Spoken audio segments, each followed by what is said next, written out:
Esse é o módulo 2 do curso Boas Práticas com Estudantes Neurodiversos. Orientações para docentes do ensino superior. O módulo 2 é intitulado Estudante Neurodiverso no Ensino Superior e Legislação. As estatísticas da educação brasileira nos mostram que, ao longo dos anos, o ingresso de estudantes neurodiversos na educação superior está aumentando. Mas será que o percentual de pessoas neurodiversas na população aumentou?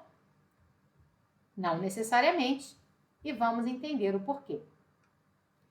O aumento de ingressantes neurodiversos, ele está relacionado a 5 fatores principais.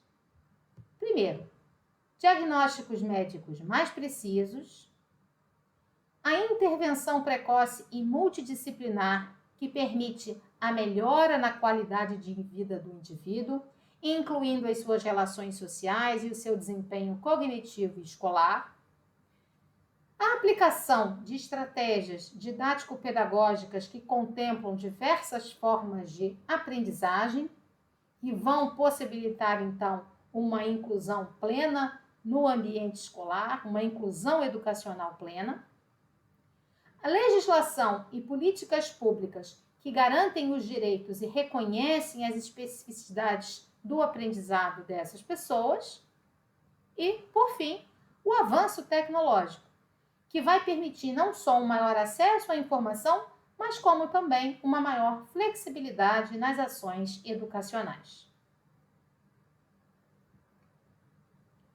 Legislação que garante o acesso à educação superior e o estudante neurodiverso.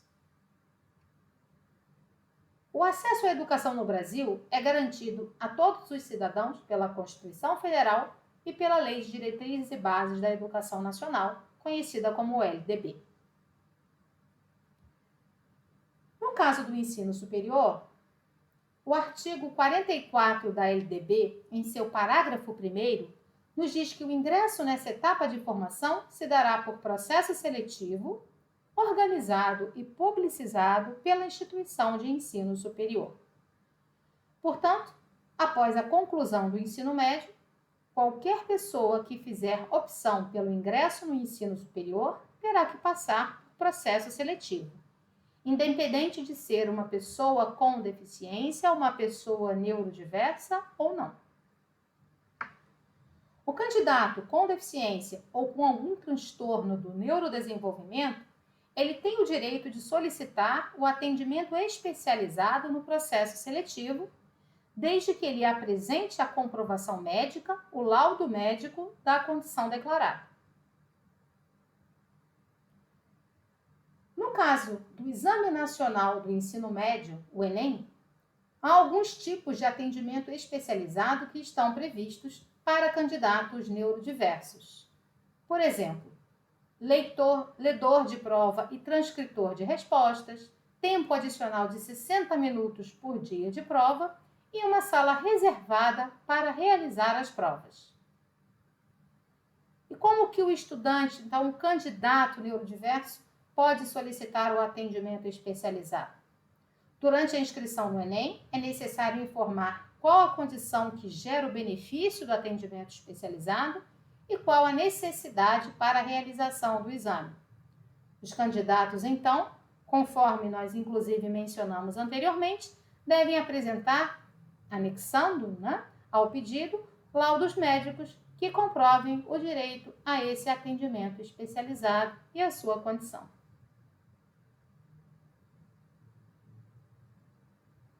Quem tem o direito de solicitar adaptações didático-pedagógicas na instituição de ensino superior? Aqui no caso, não mais o candidato, porque ele já ingressou a partir do processo seletivo, já está na instituição de ensino superior, então quem tem o direito de solicitar essas adaptações? Qualquer estudante que apresente laudo médico à instituição de ensino superior, atestando a necessidade de atendimento especializado ou de adaptações didático-pedagógicas específicas, Estamos falando aí da mesma coisa.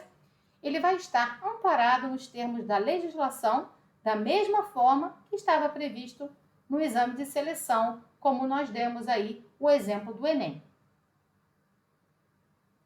No Brasil, vigora o sistema educacional inclusivo. É muito importante que a gente faça esse destaque. Esse sistema educacional inclusivo, que vigora em nosso país, está previsto na Constituição Federal, nas normas gerais da educação, tanto na LDB quanto em legislação correlata, e na Lei Brasileira de Inclusão da Pessoa com Deficiência. Portanto, é dever das instituições públicas e privadas de ensino, de qualquer nível, etapa e modalidade educacional, promover a inclusão e eliminar barreiras. Essas barreiras podem ser arquitetônicas, atitudinais, urbanísticas, tecnológicas, comunicacionais, metodológicas e outras. Então, tem que eliminar barreiras que impeçam, dificultem ou limitem o acesso, a permanência e a participação plena e efetiva do educando que apresente necessidades educacionais especiais, independentemente de a condição diagnosticada ser permanente ou transitória, com vista a garantir o direito fundamental à educação. Esse é o texto do artigo 6º da Constituição Federal. Nós extraímos apenas esse artigo, mas essa prerrogativa de um sistema educacional inclusivo, que atenda, ou se adapte para receber esses estudantes, eles estão previstos em vários textos de várias leis brasileiras. Portanto, está claro aqui com relação a quem tem o direito de solicitar adaptações didático-pedagógicas nas instituições de ensino superior. As pessoas neurodiversas são pessoas com deficiência? Não necessariamente. Para todos os fins legais, as pessoas neurodiversas consideradas como pessoas com deficiência são aquelas diagnosticadas com deficiência intelectual e transtorno do espectro autista. Para essas pessoas, a opção de ingresso no ensino superior por meio da reserva de vagas para a pessoa com deficiência prevista na legislação federal, estadual ou municipal, conforme cada caso. Laudo médico será sempre obrigatório na matrícula. E independentemente da forma de ingresso, ou seja, se a pessoa entrou pela reserva de vagas ou pela ampla concorrência, a apresentação do laudo médico que comprove a condição de pessoa com deficiência dá ao estudante o direito de solicitar à instituição de ensino superior a presença de um mediador para acompanhá-lo nas atividades acadêmicas, incluindo nas suas avaliações. Já ouviram falar na palavra mediador? Quem é essa pessoa? Quem é esse profissional?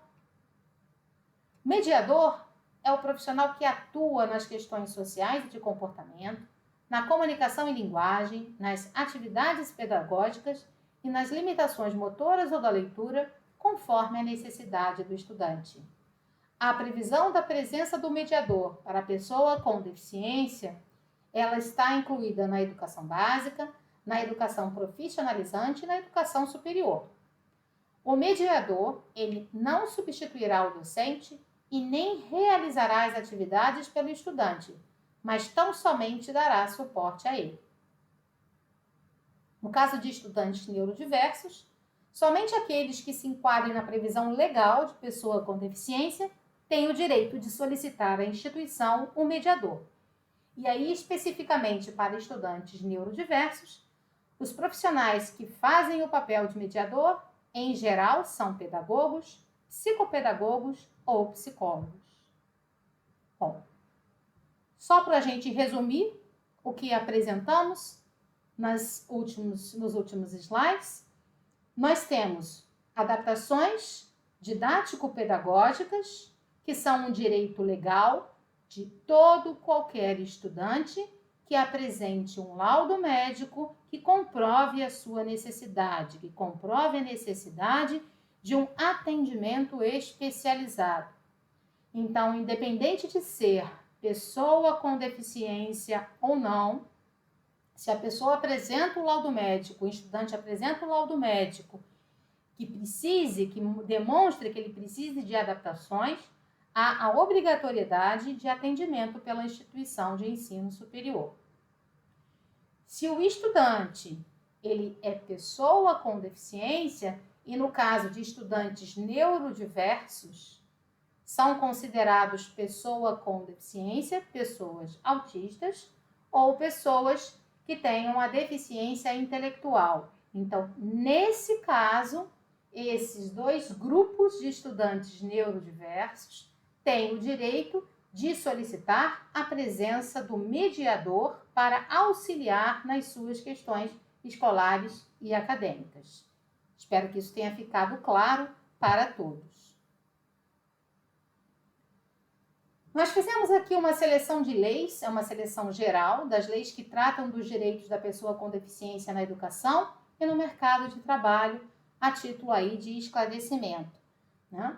A legislação sobre o assunto ela é bem mais ampla, mas nós selecionamos aqui aquilo que consideramos as mais importantes e as mais abrangentes. Obviamente que existe uma previsão na Constituição Federal do nosso país, mas aqui nós destacamos as leis que estão relacionadas a isso para além da própria Constituição Federal. Então, nós vamos fazer os destaques em ordem cronológica, apresentando aqui a primeira, que é a Lei número 8.213, de julho de 1991, que é conhecida como Lei de Cotas, que prevê cotas para pessoa com deficiência em empresas com 100 ou mais empregados, com uma proporção, né? Isso aumenta a proporção que é decorrente aí do aumento de número de empregados, tem um aumento de número de vagas reservadas à pessoa com deficiência. A Lei número 9.394, de dezembro de 1996, que é a LDB, a lei que estabelece as diretrizes e bases da educação nacional. Ela garante às pessoas com deficiência o direito à educação em todos os níveis e aprendizado ao longo da vida, e as mesmas condições de socialização e desenvolvimento de habilidades cognitivas e competências socioemocionais que os estudantes sem deficiência. Damos um destaque também para a Lei número 13.146, de julho de 2015, que é o Estatuto da Pessoa com Deficiência, ou conhecida como Lei Brasileira de Inclusão da Pessoa com Deficiência. Então, nós temos aqui um marco e um avanço muito grande na garantia dos direitos das pessoas com deficiência no nosso país. Destacamos também a Lei número 13.409, de dezembro de 2016, que dispõe sobre a reserva de vagas para pessoa com deficiência em curso técnico de nível médio e superior das instituições federais de ensino, destacando que cada estado da federação ou município tem autonomia para organizar legislação própria sobre o assunto. O decreto número 9.508, de setembro de 2018, que reserva às pessoas com deficiência um percentual de cargos e de empregos públicos, ofertados em concursos públicos e em processos seletivos no âmbito da administração pública federal direta e indireta. Também, como no caso acima, que cada estado da federação ou município tem autonomia para organizar legislação própria sobre o assunto. E é importante destacar que para qualquer prerrogativa legal, para todos os fins legais, a condição de pessoa com deficiência deve ser comprovada pelo laudo médico. Se houver interesse em saber mais sobre a legislação brasileira que trata dos direitos da pessoa com deficiência, nós sugerimos o acesso a esse endereço eletrônico que está apresentado aqui na tela. É o endereço eletrônico da Câmara dos Deputados. Então, há uma parte específica nesse endereço eletrônico onde constam o conjunto de leis, na verdade, que garantem o direito das pessoas com deficiência em nosso país. Sugerimos, então, que vocês acessem o site da Câmara dos Deputados para averiguar essa legislação.